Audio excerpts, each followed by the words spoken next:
Hello everyone, welcome to this amazing platform intense focus academy.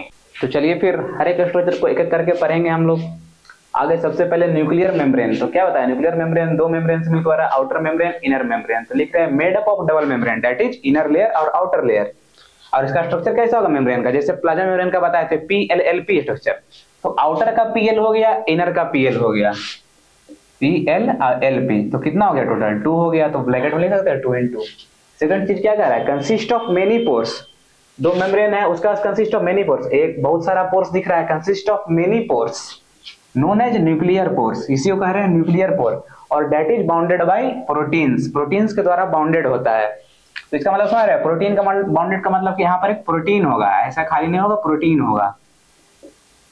यहाँ पर भी होगा, ऐसा ही प्रोटीन होगा। लिख रहे क्यों, बाउंडेड बाय प्रोटीन्स, ऐसे करके प्रोटीन होगा। यहाँ पर आगे जाइए, न्यूक्लियर पोर्स क्या लिख रहे हैं, channels in nuclear envelope. Channel सुराख होगा न्यूक्लियर में, चैनल, चैनल का मतलब सुराख, जिसमें सुराख दिखे, यही है bounded by proteins. Third number आ जाइए, nuclear lamina is near to inner layer membrane.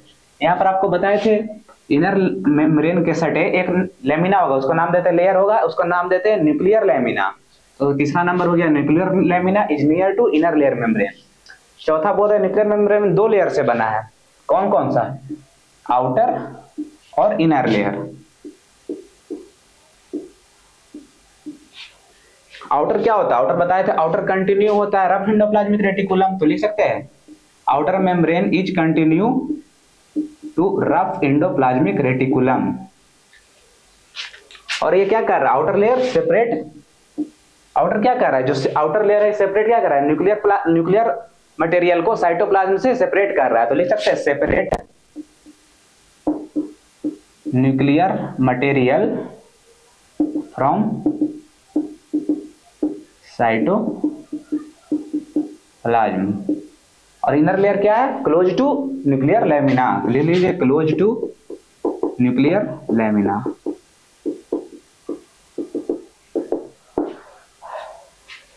पांचवा न्यूक्लियर पोर्स, तो बता ही दिए, channels in nuclear envelope. Envelope दिख रहा है आउटर इनर, और उनके बीच का चैनल्स है। फंक्शन क्या है, large protein molecules and RNA transport. जो लार्ज प्रोटीन मॉलिक्यूल्स है between nuclear material and nucleoplasm and cytoplasm के बीच ट्रांसपोर्ट होगा। और जो RNA ट्रांसपोर्ट क्या हो रहा है, DNA से mRNA बन रहा था, तो ट्रांसपोर्ट होगा साइटोप्लाज्म में। न्यूक्लियोलस क्या कर रहा है, RNA सिंथेसिस कर रहा है, उसको भी बाहर साइटोप्लाज्म में ट्रांसपोर्ट होना होगा। जैसे समझ लीजिए कुछ कुछ आयंस होते हैं, छोटे छोटे आयंस होते हैं, जैसे कौन से आयन हो गए, सोडियम हो गया, पोटेशियम हो गया, और क्या हो गया, कैल्शियम हो गया। मेन यही सब रहता है, भी है बाइकार्बोनेट, ये सब इनको क्या बोलते हैं, माइक्रोमोलिक्यूल्स, माइक्रोमोलिक्यूल्स। तो ये ऐसे ही सपोर्ट हो जाएंगे, मतलब ये जो डिफ्यूजन होगा इनका पैसिव डिफ्यूजन होगा, passive diffusion across nuclear membrane और न्यूक्लियर मेम्ब्रेन।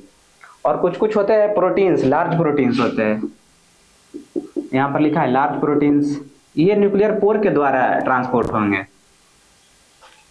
इतना चीज है, ठीक है। चलिए आगे बढ़ेंगे क्रोमेटिन मटेरियल में। तो जो धागा धागा देख रहे थे उसको अच्छा से देखिएगा, तो कहीं कहीं ऐसा पार्ट दिखेगा, कहीं कहीं ज्यादा कंडेंस्ड पार्ट दिखेगा, फिर नॉन कंडेंस्ड पार्ट दिखेगा, फिर कंडेंस्ड पार्ट दिखेगा। जो नॉन कंडेंस्ड पार्ट है उसको यूक्रोमेटिन बोलते हैं, जो हाईली कंडेंस्ड या कंडेंस्ड पार्ट है उसको हेटेरोक्रोमेटिन बोलते हैं। तो जो यूक्रोमेटिन होता है वो यदि आप माइक्रोस्कोप के अंदर देखते हैं तो नॉट विजुअल होता है, और जो हेटेरोक्रोमेटिन होता है इजिली विजुअल, वो ग्रेन्यूल की तरह विजुअल होगा। जैसे आपको हम फोटो पार के बताएं तो ऐसा कुछ होगा, ये हो गया सेल मेम्ब्रेन, और ये हो गया न्यूक्लियस, ये हो गया न्यूक्लियोलस। और जो ऐसे ऐसे ऐसे ऐसे ऐसे ऐसे ऐसे ऐसे ऐसे ऐसे जो ग्रेन्यूल्स दिख रहा है वो हेटेरोक्रोमेटिन दिखेगा। और जो यूक्रोमेटिन है वो यहाँ पर लिखा है seen as clear area, clear area की तरह दिखेगा, आपको कुछ दिखेगा ऐसे नहीं। और जो यहाँ पर लिख रहा है अपीयर इरेगुलर, इरेगुलर मतलब कोई रेगुलर इसका थी नहीं होगा। और डार्क मास है, डार्क मास ग्रेन्यूल, ग्रेन्यूल की तरह दिखेगा। तो यही लिख रहा है euchromatin not visual and heterochromatin easily visual as granule. जो यूक्रोमेटिन होता है एक्सटेंडेड है, जैसे आपको एक लाइन की तरह हम दिखाएं तो ये क्या है, एक्सटेंडेड है, और ये पूरा सटा सटा है, इसको कंडेंस्ड है और ये एक्सटेंडेड है। यूक्रोमेटिन है जो ट्रांसक्रिप्टेड एरिया, इसका ट्रांसक्रिप्शन होता है। और हेटेरोक्रोमेटिन क्या लिख रहा है, नॉन ट्रांसक्रिप्टेड एरिया, इसका कोई ट्रांसक्रिप्शन एरिया नहीं है, नॉन ट्रांसक्रिप्टेड एरिया। यूक्रोमेटिन को हम लोग stand lightly with basic dye, basic dye से लाइटली स्टैंड करते हैं। और इसको भी बेसिक डाई से स्टार्ट करते हैं, जैसे कि हेमेक्टोजाइलिन, यूक्रेमेटिन, इसका तो आपको एक्सप्लेनेशन बता दिए। यूक्रेमेटिन जो है एक्टिव पार्ट होता है, ये ट्रांसलेशन ट्रांसक्रिप्शन ट्रांसलेशन में भाग लेता है, और ये इनएक्टिव पार्ट है, ये नहीं भाग लेता है। और आगे बढ़िए, दो तरह के न्यूक्लियाई होते हैं, एक होता है ओपन फ्री न्यूक्लियाई और दूसरा होता है closed free nuclei. Open free nuclei उसको कहते हैं जो ज्यादातर की यूक्रेमेटिन से बना होता है, तो यही लिखा है nuclei which are mainly made up of euchromatin. और क्लोज्ड फ्री न्यूक्लियाई क्या होगा, जब यूक्रेमेटिन से ओपन फ्री न्यूक्लियाई बन रहा है, तो आपको यही है, यहाँ पर लिखा है nuclei which are made up of heterochromatin. Closed free nuclei किससे बना होगा, हेटेरोक्रोमेटिन से। और ये क्या होता है, मेटाबॉलिकली इनएक्टिव होता है। और ये यूक्रेमेटिन क्या होगा, एक्टिव होगा।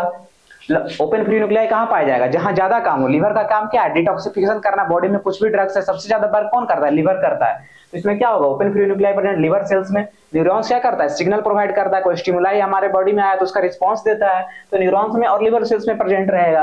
क्लोज्ड फ्री न्यूक्लियाई कहाँ प्रेजेंट होगा, chromatin in head of the sperm. Sperm में क्या होता है, हेड होता है और उसका न्यूक्लियस होता है, उसमें chromatin present, closed free nuclei present होगा। तो चलिए आगे हम थोड़ा सा देख लेते हैं, क्रोमेटिन के बारे में कुछ और जान लेते हैं। क्रोमेटिन पढ़ते आ रहे, क्रोमेटिन किस चीज से बना है।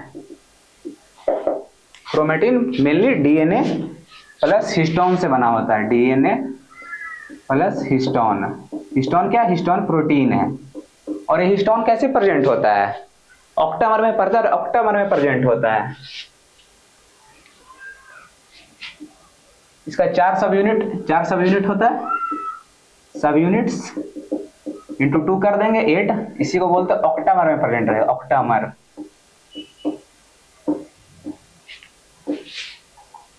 DNA plus histone is known as chromatin. Chromatin क्या है, डीएनए हिस्टोन का एक कंडेंस्ड पार्ट है क्रोमेटिन। फर्दर क्रोमेटिन कंडेंस्ड होगा, ऐसे कर लीजिए, फर्दर कंडेंस्ड होगा तो किसके फॉर्म में आ जाएगा, पढ़ते आ रहे, during cell division chromatin condensed to form chromosome.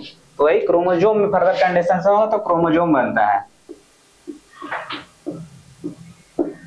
अब हम लोग पढ़ते आ रहे, डीएनए है और हिस्टोन है, हिस्टोन 4 सब यूनिट में, इसको हम लोग कैसे दिखाएंगे, ऐसे कर देंगे, ऐसे कर देंगे, 1 2 3 4, आगे का 4 पार्ट, पीछे का 4 पार्ट हो गया।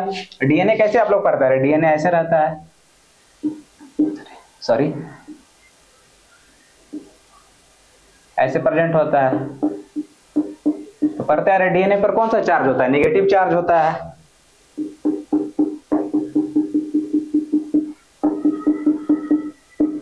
और ये क्या होता है, हिस्टोन होता है। हिस्टोन पर इसमें क्या क्या 4 सब यूनिट कौन कौन सा है,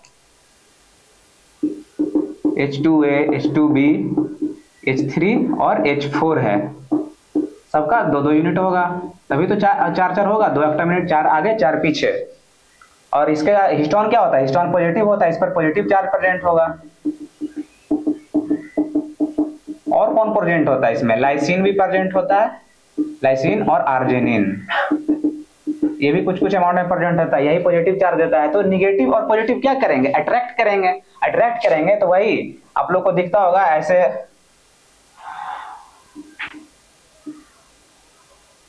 ऐसे दिखता है, तो यही न्यूक्लियर, यहाँ पर ये हिस्टोन प्रोटीन है, इसी पर लिपेटे हुए रहता है। तो क्या लिखते थे, पढ़ते आ रहे एनसीईआरटी में, बीड्स ऑन स्ट्रिंग। स्ट्रिंग एक धागा और उस पर मोती रहता है, तो इसको क्या, इससे को क्या बोलेंगे, बीड्स ऑन स्ट्रिंग। और इसको पूरे मतलब जैसे कि ये ऑक्टामर हो गया, इधर से आया डीएनए और फिर पीछे हो गया ये, ऐसे ये जो पूरा ऐसे प्रेजेंट होता है, इसको क्या नाम देते हैं, न्यूक्लियोसोम। न्यूक्लियोसोम कहलाता है। डीएनए प्लस हिस्टोन, मतलब जो देख रहे हैं, जो ऑक्टामर देख रहे हैं और उस पर जो डीएनए लपेटा हुआ है पूरा, वो न्यूक्लियोसोम कहलाता है। कैसे अट्रैक्ट कर रहे हैं, क्योंकि डीएनए के पास नेगेटिव चार्ज है और जो ऑक्टामर है उसके पास पॉजिटिव चार्ज है, अट्रैक्ट किए हुए है, इसीलिए अटैच है पूरा। और इधर बात करें क्रोमोसोम का, तो chromosome further condense to form chromosome, chromatin further condense to form chromosome. तो इसका फिगर आप लोग बच्चे से पढ़ते आ रहे होंगे, एक शॉर्ट आर्म होता है, एक लॉन्ग आर्म होता है, बीच में यहाँ पर दोनों अटैच रहते हैं। इसका नाम क्या हो गया, इसको बोलते हैं पी आर्म। पी आर्म इसकी इसीलिए बोलते हैं, इसको नाम दिए थे पेटीट, पी से पेटीट। और इसको क्या बोलते हैं, क्यू आर्म। क्यू का कोई ऐसा नाम नहीं है, इसीलिए सिर्फ पी को पेटीट बोलते हैं। क्यू का सही नाम दिया पी और Q, P short arm, Q long arm. और बीच में जहां जुट रहा है उसको क्या बोलते हैं, सेंट्रोमियर। कॉन्स्ट्रिक्शन है। और यहाँ पर एक आपको डिस्क शेप की स्ट्रक्चर दिखेगी, डिस्क शेप की तरह दिखेगी, उसको बोलते हो प्रोटीन होता है, प्रोटीन से बना होता है, उसको बोलते हैं काइनेटोकोरे। आगे बढ़ते हैं। क्रोमोसोम का मतलब समझा दिए, क्रोमो मतलब कलर और सोम मतलब बढ़ते आ रहे हैं बॉडी, तो कलर्ड बॉडी है क्रोमोसोम एक।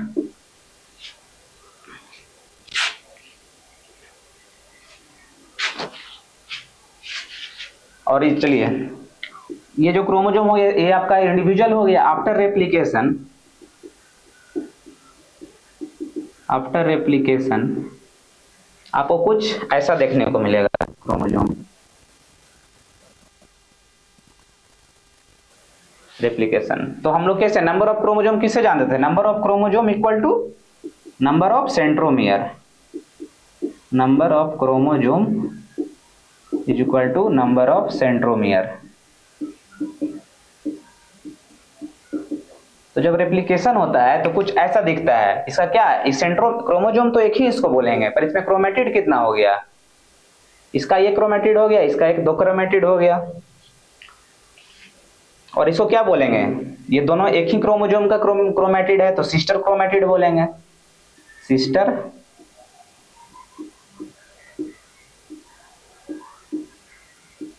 Sister chromatid. इतना चीज जानना था क्रोमोसोम के बारे में, जितना चीज हो गया है। आगे देखिए, जिसको फोटो खींचना होगा खींच ले स्क्रीनशॉट, आगे देखेंगे। चलिए फिर क्रोमोसोम शुरू से पढ़ते हैं। मेल से होगा और फीमेल से, दोनों से मिलकर कितना पेयर होता है, एक जगह गुट बनता है, उसमें कितना होता है क्रोमोसोम? 46 क्रोमोसोम होता है। 46 क्रोमोसोम्स तो मतलब 23 पेयर्स लिख सकते हैं। 3 दूना 46, 23 into 2 is equal to 46, 23 pairs होता है। तो इधर आ जाइए, तो पर 23 पेयर्स, तो यहाँ 22 पेयर्स पढ़ते आ रहे, क्या होता है? आउटोसोम्स होता है, आउटोसोम्स। और इसको क्या बोलते हैं? सोमैटिक क्रोमोसोम बोलते हैं, सोमैटिक क्रोमोसोम। और जो वन पेयर ये होता है उसको क्या बोलते हैं? आउटोसोम्स बोल रहे थे, इसको क्या बोलेंगे? Sex chromosome. जो सेक्स डिटरमिनेशन में होता है, सेक्स डिटरमिनेशन। तो यदि जो वन पेयर है वो मेल में होगा तो क्या होता है? 20 लिखते एक्स बाई, और जो फीमेल में होगा तब क्या होता है? X x. और 22 पेयर आउटोसोम, ये क्या होता है? जनरल हेरिडिटरी होता है, ऑर्डिनरी हेरिडिटरी होता है। हेरिडिटरी जो मम्मी पापा से ऑर्डिनरी हेरिडिटरी आएगा कि 2 हाथ है, 2 पैर है, नाखून है, यही सब ऑर्डिनरी हेरिडिटरी होता है। इसमें क्या होता है? कैरेक्टर्स ट्रांसफर्ड होता है, देख सकते हैं characters are transferred. Mummy papa का जो कैरेक्टर्स है वो बच्चे में ट्रांसफर्ड होगा, और इससे क्या डिसाइड होगा? लड़का बनेगा या लड़की। जो इसमें एक्स ये होता है, और ये जो एक्स होता है ये इनएक्टिव पार्ट होता है, इनएक्टिव पार्ट।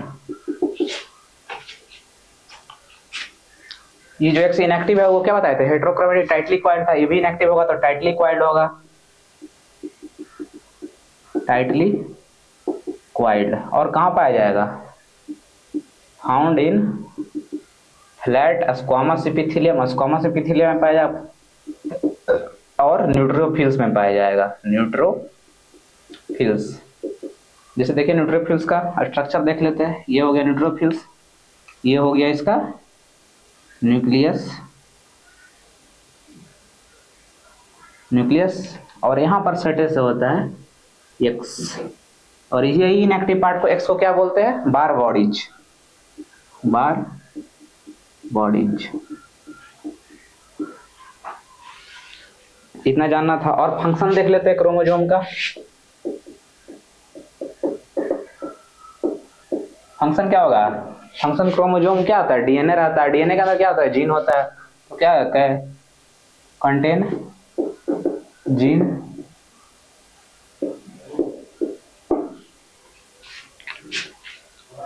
और जीन कनेक्ट है तो क्या करेगा? Carry genetic information. जीन क्या करता है, जीन में जेनेटिक इंफॉर्मेशन कंटेंट रहता है, और दूसरा क्या, क्रोमोसोम कंटेंट डीएनए। तो डीएनए से क्या बनता है, आरएनए, ट्रांसक्रिप्शन के द्वारा बनता है, ट्रांसक्रिप्शन। आरएनए से क्या बनेगा, प्रोटीन बनता है। तो क्या होगा, ट्रांसलेशन होता है। और ये जो प्रोटीन बना वो क्या तुरंत सेल यूज कर लेता है, नहीं, इस प्रोटीन का थोड़ा सा पोस्ट मॉडिफिकेशन होता है, पोस्ट मॉडिफिकेशन होगा, पोस्ट मॉडिफिकेशन, या क्या बोल सकते हैं उसको, पोस्ट ट्रांसलेशन भी और बोल सकते हैं, पोस्ट ट्रांसलेशन। तो इसका बाद क्या बनेगा, जो बनना होगा एंजाइम या हार्मोन, वो बनेगा एंजाइम एंड हार्मोन्स। तो क्रोमोसोम का काम यही है, contain gene, carry genetic information. Second one DNA transcription, translation, इतना है न्यूक्लियस का पार्ट। न्यूक्लियस में इतना पढ़ना था जो आपको पढ़ना था। चलिए फिर आज के लिए इतना ही, थैंक यू। और जो भी आपको क्यूरी हो और वो कमेंट बॉक्स में पूछा करिए। चलिए आज के लिए थैंक यू।